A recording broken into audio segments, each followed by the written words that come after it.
Electrohomoeopathy के अध्ययन के क्रम में आज रोग और रोग निदान वाले भाग में एक विशेष रोग आपको एंगुलर चेलाइटिस यानी इसको मुख कोण शोथ या इसको अन्य नाम से भी जानते हैं। जैसे आप देखते हैं कि जब दो होठें हमारे एक साथ में मिलती है जिस भाग पर, जैसे ये वाला भाग और ये वाला भाग है ना, ये आपको इसको कहते हैं हम oral communication.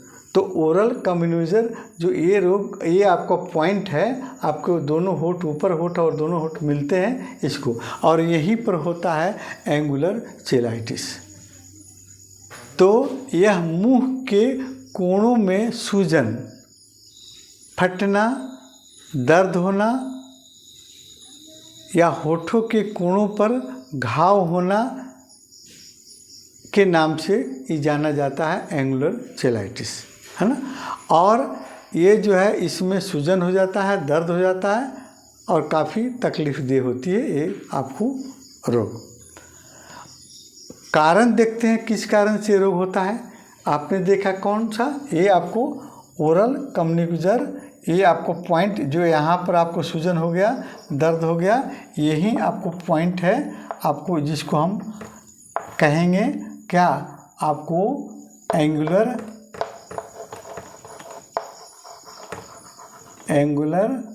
Cheilitis, angular cheilitis, है ना। कारण देखते हैं। कारण में आपको कैंडिडा नामक वायरस, कैंडिडा नंबर आपको फंगस और स्ट्रेप्टोकोकस नामक बैक्टीरिया के कारण यह इन्फेक्शन फैलता है और बाद में वो घाव में कन्वर्ट होता है ना। और इसके अलावा विटामिन B12 की कमी, आपको आयरन जिंक की कमी शरीर में आपको इस रोग का होने का कारण हो सकता है ना। इसके अलावा आपको दांतों एवं मुख में, मसड़ों में आपको इन्फेक्शन अगर हो गया है, उसके चलते भी ये रोग आपको हो सकता है। कमज़ोर इम्यूनिटी, है ना, जिसकी आपको प्रतिरक्षा प्रणाली कमज़ोर है, उस पर ये रोग अधिक हमला करता है, ये रोग आपको वहाँ पर हो सकती है ना। इसके अलावा आपको अधिक लार स्राव, है ना, आपके मुख से लार स्राव अधिक होता है, तो वो लार आपको कॉर्नर से पर अगर रुक जाता है तो वहाँ पर बैक्टीरिया वायरस अटैक करते हैं और फिर वो आपको रोग होने का कारण बन जाता है। अब देखते हैं लक्षण इसका, क्या क्या लक्षण हो सकता है। तो होठों के वाह कोणों पर दरार, सूजन, फटना, घाव हो जाना, ये इस पार्ट्स पर, ये पार्ट्स, ये वाला पार्ट्स जो है ये, और फिर इसमें आप देखिए यहाँ वाला पार्ट्स है ना, और फिर ये वाला पार्ट्स, ये होठ, दो होठें आपको जहाँ मिलती हैं यहीं पर ये घाव आपको होता है, इसी को हम एंगुलर चेलाइटिस कहते हैं। लक्षण आपको क्या होंगे, यहाँ पर घाव हो जाएंगे, फट जाएंगे, दरारें हो जाएंगी और इसमें सूजन हो जाएगा, दर्द हो जाएगा, है ना। और यह इसका कलर भी कुछ चेंज हो जाता है, लालीपन हो जाता है, और भोजन करने, कोई पेय पदार्थ पीने के समय काफ़ी दर्द होता है ना। मुख खोलने में भी तकलीफ़ महसूस होती है मरीज को, है ना। यहाँ पर खुजली और जलन महसूस होती है, उसके आसपास के मसल्स और आपको आसपास के जो स्किन है वो भी प्रभावित हो जाते हैं, और कभी कभी इसमें मवाद भी भर जाता है, और कभी अधिक फटने के चलते ब्लडिंग भी होने लगती है, ब्लड भी आने लगते हैं। ये आपका हुआ लक्षण, कौन, एंगुलर चेलाइटिस का। अब हम देखेंगे कि इलेक्ट्रोहोम्योपैथिक औषधियों से कैसे हम ठीक करेंगे। तो सबसे पहले हम देखते हैं कि इसके एक्सटर्नल, है ना, बाह्य रूप से कैसे हम आपका प्रयोग करेंगे औषधि का, है ना। तो सबसे पहले इसमें आपको एंगुलर चेलाइटिस डिजीज में सबसे पहले आपको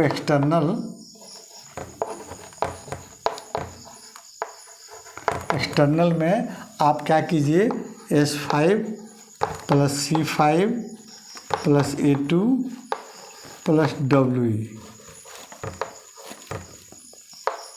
WE का आप D4 से, है ना, आप D4 से मलहम बनाइए या कंप्रेस बनाइए, है ना, मलहम बनाइए या कंप्रेस D4 से। ऑइंटमेंट, है ना, ऑइंटमेंट या आपको कंप्रेस बनाइए। कंप्रेस अगर बनाते हैं तो फिर आप 5 से 10 बूंद कटन पर डालिए और उस कॉर्नर पर 2 बार 3 बार दिन भर 4 बार में उसको टच कीजिए, है ना।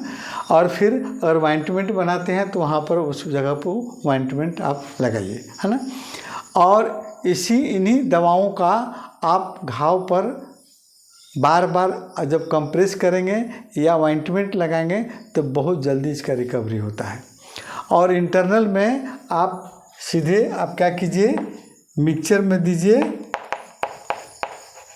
मिक्सचर में आप S5 प्लस C4 या C5, है ना, प्लस L1 और A2, है ना, A2 भरवन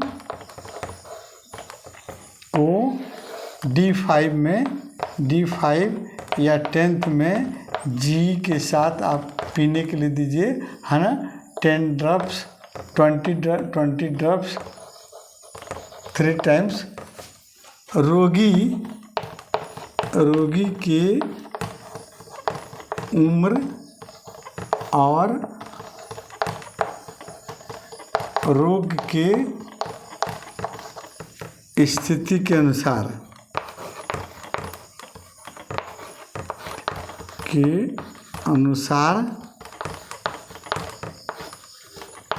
दवा का प्रयोग करें।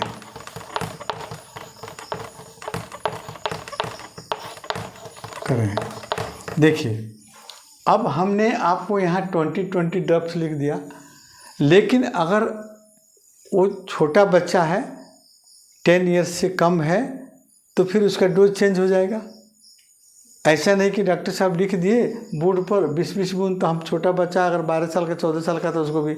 ये कभी भी दवा का प्रयोग जो है रोगी की उम्र, रोगी के रोग के अनुसार और चिकित्सक अपने बुद्धि और विवेक के अनुसार दवा का प्रयोग करता है ना।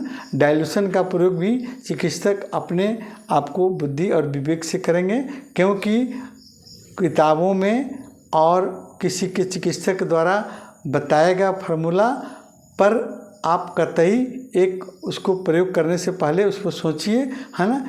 ये क्योंकि रोग जो है आपके पास आया है ना, आपके सामने है, आप उसको कैसे आप डायग्नोसिस करेंगे, इसमें कितनी दवा की आवश्यकता है, कितनी पावर देने की आवश्यकता है, कितना वो रोगी उस दवा की पावर को बर्दाश्त कर सकता है, ये आपके बुद्धि विवेक पर निर्भर करता है ना।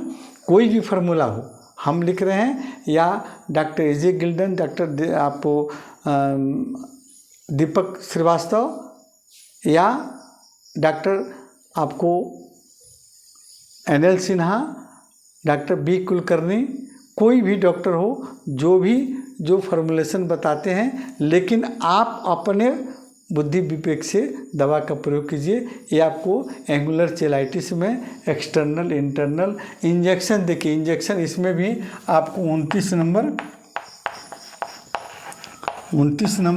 और 21 नंबर ज़्यादा कारगर होता है। हमारे यहाँ ज़्यादातर इस तरह केस में 29 नंबर और 21 नंबर इंजेक्शन लगाने को हम लोग राय देते हैं।